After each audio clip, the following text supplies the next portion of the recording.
Canada के दरवाजे अब बंद हो रहे हैं। जी हाँ, ये कोई अफवाह नहीं है, ये ऑफिशियल अपडेट है जो कि कनाडा की इमिग्रेशन की तरफ से आई है। कनाडा ने रिसेंटली अपनी नई वीजा पॉलिसी में एक बहुत बड़ा बदलाव किया है। अब कुछ स्पेसिफिक कैटेगरीज के लोगों को एंट्री देने से मना किया जा रहा है। ये अपडेट 2025 के क्वार्टर में यानी कि मई में लागू होने वाला है और इसका direct impact thousand of applicants को पड़ रहा है।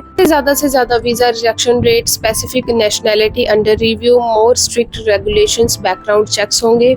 जैसे कि आप सब लोग जानते हैं कि कनाडा में आफ्टर कोविड बहुत ज्यादा इमिग्रेंट्स के खिलाफ लोग हो रहे हैं, specially international students, work permit holders या फिर जो भी नए कैंडिडेट्स कनाडा में आते हैं उनको अब पहले जितना वेलकमिंग नेचर नहीं मिलता, अब उनको रेसिज्म का कहीं ना कहीं सामना करना पड़ता है। तो जी हाँ, ये ऑफिशियल न्यूज भी आ चुकी है। कनाडा के प्राइम मिनिस्टर ने क्लियरली मेंशन किया है कि बाय द ईयर ऑफ 2027 हम अपनी इमिग्रेशन में कटौती करेंगे, जो कि एक सीधा साइन देता है कि अब उतने हिसाब से इमिग्रेशन नहीं होगी जितने हिसाब से पहले लोगों को कनाडा में एंटर दिया जाता था। सबसे बड़ा सवाल ये है कि किन लोगों पर ये पॉलिसी लागू होगी। तो जी, उन एप्लीकेंट्स पर ये पॉलिसी सबसे पहले लागू होगी जिनके डॉक्यूमेंट्स इनकम्प्लीट हैं, जिन पर क्रिमिनल बैकग्राउंड या फिर फेक डॉक्यूमेंटेशन का शक है। कनाडा जहां high number of asylum claims आ रहे हैं, वहां ओवरस्टेइंग या पास्ट वीजा वायलेशंस के बहुत ज्यादा केसेस आ रहे हैं और 70% स्टूडेंट्स या फिर जो इमिग्रेंट्स हैं वो इंडिया या पाकिस्तान से हैं। तो आप लोगों को ये तवज्जो देने की जरूरत है कि स्पेशली इंडिया और पाकिस्तान के ऊपर ही स्ट्रिक्टनेस की जाएगी।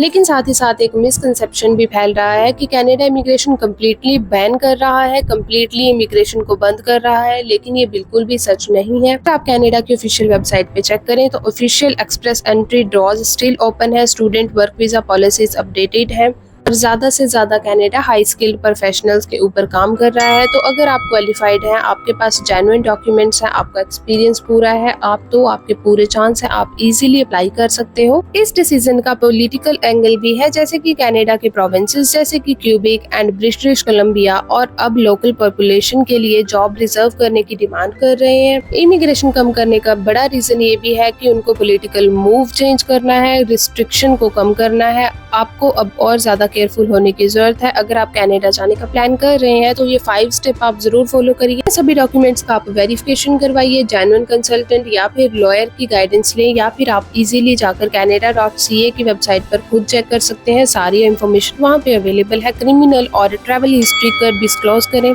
अगर आपका कोई क्रिमिनल रिकॉर्ड है तो आप क्लियरली मेंशन कर सकते हैं, या फिर आपकी कोई ट्रैवल हिस्ट्री है तो ये एक प्लस पॉइंट है, आप इजीली वहां पे बता सकते हैं। इमिग्रेशन वेबसाइट से ऑफिशियल अपडेट्स लें। किसी भी तरीके के चैनल पर कोई ट्रस्ट ना करें, फेक जॉब से बचें। जो लोग कहते हैं कि हम इतने डॉलर्स में आपको जॉब प्रोवाइड करवाएंगे या फिर इतने लाखों में आपको जॉब प्रोवाइड करवा के देंगे, उनके बिल्कुल भी इस तरीके के बातों में ना आए। कनाडा ने जहां इमिग्रेशन कम करने की बात की है, वहीं कनाडा साथ के साथ हाई स्किल्ड प्रोफेशनल्स को बुला रहा है। अगर आप कंस्ट्रक्शन वर्कर्स में हैं या फिर आप health care, care giver, Naini worker, अगर आपकी फील्ड ये है तो आप लोग खुश हो सकते हैं, क्योंकि आप लोगों के लिए कुछ भी बंद नहीं है। लेकिन जेन्युइननेस होनी चाहिए, आपके डॉक्यूमेंट्स वेरीफाई होने चाहिए और आपके पास वैलिड एक्सपीरियंस होना चाहिए, जिसकी वजह से आपको कोई भी प्रॉब्लम नहीं आएगी आगे अप्लाई करने में।